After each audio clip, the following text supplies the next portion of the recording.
Things are getting much better, but I always wonder when I went to church on Sundays. I've always been one to, I'm not just a boxer. I do a lot of reading, a lot of studying. I ask questions. I travel these countries, I watch how their people live, and I learn. Okay, let's take a look at Steve Harvey's net worth. Used to spend the night in hotel parking lots. What was I gonna do? I ain't had nowhere to stay, so I lived in the car. Now, how can you say Steve Harvey is a sellout when all he did was work his way to the top? And then people want to bring up the man's marriages. Lots of people get divorces. He is not the only man that has been divorced. Now let's look at Steve Harvey's house, his mansion. Now, he worked very hard to earn that, but people want to say that he's a sellout for working hard. Started from the bottom and worked hard, but people want to call him a sellout. Okay, let's look at MoNique. MoNique is worth around $15 million. She did the Queens of Comedy. Also very successful.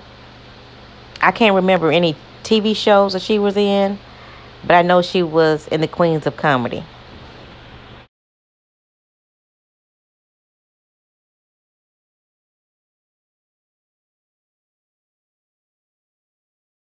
So in an interview, MoNique was mad at Oprah, Tyler Perry, and Lee Daniels. So let's look up Tyler Perry's net worth. We all know that Tyler Perry is worth $1 billion right now. He just made $1 billion. Oprah is worth a couple $1 billion. I'm not quite sure how much Lee Daniel has, but he's working for a TV network. And Tyler Perry is a billionaire. He started off with his stage plays. Now he has his own Black Hollywood. And he didn't have to beg anybody for anything. He just did it on his own. He did it his way. He did it his way. And we all know who Oprah is, and she's worth $1 billion. So I don't know why MoNique was mad at Tyler, and maybe because they're in her age bracket. But we have millionaires who started online, like Jess Hilarious. She has a net worth from $1 to $5 million. Country Wayne, he's an online star, and he have around $1 to $5 million. My point is, you don't have to be at Paramount to make money. You don't have to be with Netflix to make money. Aaliyah J is worth over $1 million, and she did all this with YouTube money. There's a lot of stars on YouTube. You got Mary Jane Byron. She's a blogger. She takes trips to Bali, all across the world with YouTube money. So my point is, maybe MoNique was angry at Tyler and Oprah because they were in her age group. But there are many people making millions of dollars outside of Paramount, outside of Netflix. Netflix is not the only station. You got UMC. That's all black. You got your platform at YouTube. You can put your stand-up comedy on YouTube. You can put your stand-up comedy on Facebook. You can make millions of dollars if you just pay attention to how the current is going and flow with it. But don't just stop and yell, they don't like us, they taking our money. That's not how you do it. You start something new and put them out of business. I'm telling you, Baby, he be saying it like I'm a problem. oh, you have been a problem. Well, Steve, okay. What was it? Let's go. Let's go. You started getting labeled as difficult. Yes. Why do you believe that happened, and do you see that changing, and why?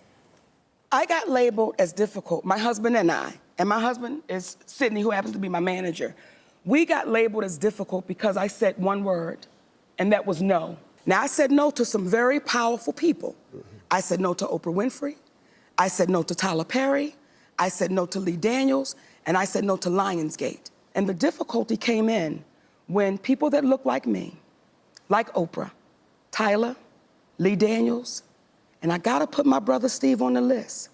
Y'all knew I was not wrong. Each one of you said to me, MoNique, you're not wrong.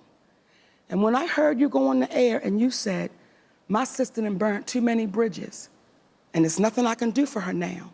Steve, do you know how hurt I was? But see, Mo, now let me give you this. Because you and I had this conversation, I thought you went about it wrong. See, I felt that you had done yourself a disservice by the way you chose to go about it. Tell me how I went about it. I was cool with you, with your deal with Netflix. I was cool with you. The two problems that we had, number one, the boycott of Netflix, we never gave people a point of action. Okay, if we're gonna boycott, are we gonna not get subscriptions? Are we gonna turn it off? Or are we gonna go down there and get signs? The second point, what was coming to me was, this problem that you had in Netflix is rich people problems. Because they looking at us going, you talking about you didn't get millions, or you got this, you ought to be cool. But when you say, Mo, it's the way you went about it, and I want to explain that, and I thank you for saying that. Inequality is devastating, and it's extreme. And when people said, MoNique, do you think calling a boycott was extreme? You damn right. But isn't inequality extreme? So we've got to get to a place where we're unafraid to say it out loud.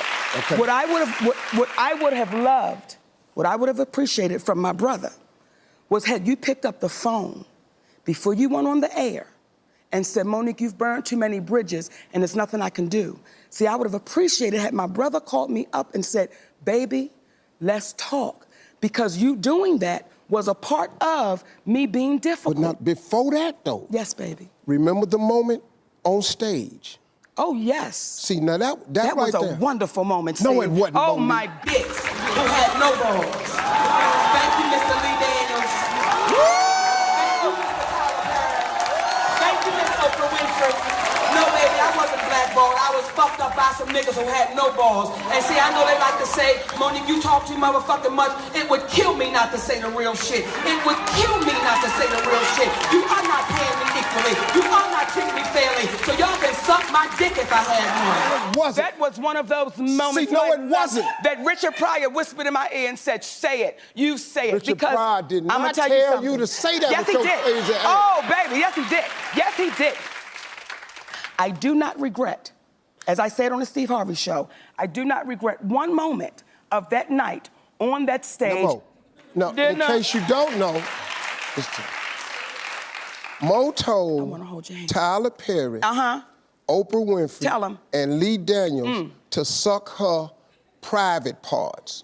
Not my private parts. Well, you said if I had one, I want them three to suck my private parts. Yeah. It wasn't private parts on stage. So now, then I went,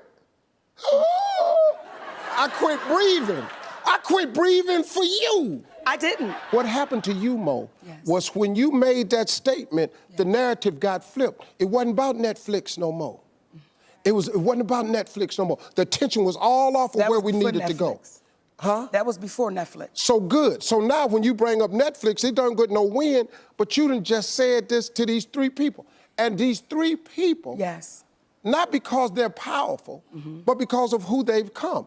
And what happens is, I told you, we can't cure darkness with more darkness. What we can do is cure it with comedy. And what I'm not gonna do, Steve, I'm never, ever gonna waver from my comedy show on that stage. That's my gift, and that's my freedom. And what happens is, when you allow people to start taking your freedom and your gift and making it become what makes them comfortable, we then lose. When you called me with the morning show on the phone, I said to you, Steve, my family is suffering behind this. And y'all know I did nothing wrong. Y'all know my husband did nothing wrong. But none of y'all in real time, was strong enough to go publicly and say, we can't throw our sister under the bus. Because, Mo, listen to me. We fighting two wars here. What war? There's two wars. It's what your issue is, and it's what the perception of the issue is, and the narrative has changed. See, I'm hearing what you're saying, baby, and I agree with it when the narrative changes. But if all of y'all said, this is the only issue I have with it, baby, when all of y'all said privately, to include Oprah, all of y'all said privately, I've done nothing wrong. When you tell the truth, you have to deal with the repercussions of the truth. We black out here. We can't come out here and do it any kind of way we want to. Listen to me. Your husband can't be the Sydney that he really is out here. Let me tell you something. That flexing, we got to flex a different way. We out here in a game. This the money game.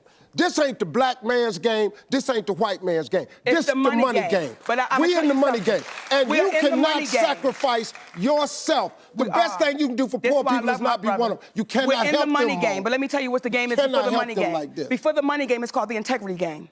And we've lost the integrity worrying about the money. But Mo, and wait a minute. If I crumble, my children crumble, my grandchildren crumble. I cannot, for the sake of my integrity, stand up here and let everybody that's counting on me crumble so I can make a statement. There are ways to win the war in a different way. Here is what I want you to understand about this whole thing. Yes. As we try to come through this, because what I want really is for you to come through, because I know who you really are. And so what I want you to do is come through this with a different way. Because you, MoNique, you my girl. I love you like a sister. I hate what's happening to you. I hate what they're saying that's not true. I want them to know that you are caring, that you're a great mother, that you are incredible talent. I don't like the fact that you've been blackballed. You can be unblackballed. You too talented to have to worry about all this where the next one coming from. I want this to end for you. Well, listen. I want it to end for you, MoNique, because I love you. Because these people are doing it the wrong way, and you better than that. You are better than that. I probably should have called you as soon as, but I didn't. I got a lot of stuff going on, I understand. so I didn't. When I did call you, I listened to you. But I began telling you at the very beginning, I think we're going about this the wrong way. Now, we keep saying stuff in the interim that keeps just making it worse. Hollywood know you talented. But it's making it worse for who? It's making it worse. For who? Okay, if you think it's cool, then it's cool. That's what I'm saying. But it's not cool, Mo. For who? It's not cool. For who? The fact that we sitting here arguing like this. We're not arguing. Okay, we're discussing. You and your sister, we having a conversation and mommy and daddy ain't here right now, cool. And I'm getting ready to punch you in your mouth. Nah. That's the conversation. Bam, bam. Whereas I've had to understand how to agree to disagree without being upset. And that's the thing. I disagree with my brother. I'm not upset with you. I love you. I disagree with the way Oprah, Lee, and Tyler did it. Cool. But I love them. I'll give you that. Now, guess what we need to do to move forward and fix this? Come on. These people owe you an apology. You owe those people an apology. Then we can. You are valuable to us all. You are valuable to Tyler Perry. You are valuable to Oprah, to Lee Daniels. We can't do this without talent. See, me and you, we talent. They can't do this without us. You take us out of Hollywood, they have to close some doors around here. It is not the same without us. Yes. You are too valuable. I don't want to lose your gift to the world. You won't. Because we're trying to prove a point when we can prove the point by doing it in a more loving way. That's all I want, man. I absolutely agree with you. 100%. The only way I know how to do it is loving, because that's all that's in my heart. Okay. Now, when I say it, you may not like how I say it. But see, if it's in your heart, love sound like love. Yes. Yes. See, that's what. So, yes. So if it don't sound like it when you say it, that's cause it ain't. So this one we're gonna close out like this. I'm gonna try and arrange. I'm gonna do my best to get the conversations that need to be had between you and these people, so you can hear from them. I'm gonna then ask them, would they say it publicly for the benefit of everybody, so you can get the release that you need. Then I'm gonna ask you to tell these people and apologize for some bashing you done. I know you don't think you did none, but you did. And when everybody can come to that, then I think there's a chance for us to move. I love you, Mo. I'm glad you came to see me. Looking back on it, I should have picked up the phone and called you more readily. I appreciate it. I probably should have done that. Thank you. Just looking on it, that's probably what I should have did. That's all I wanted. But I didn't. So now I'm here and moving forward as your big brother. I just want to help you, Mo. I swear to God, I didn't come here to bash you. I love you. I wish you well. And let's heal this thing and move forward so the world can see how great we all are. Ladies and gentlemen,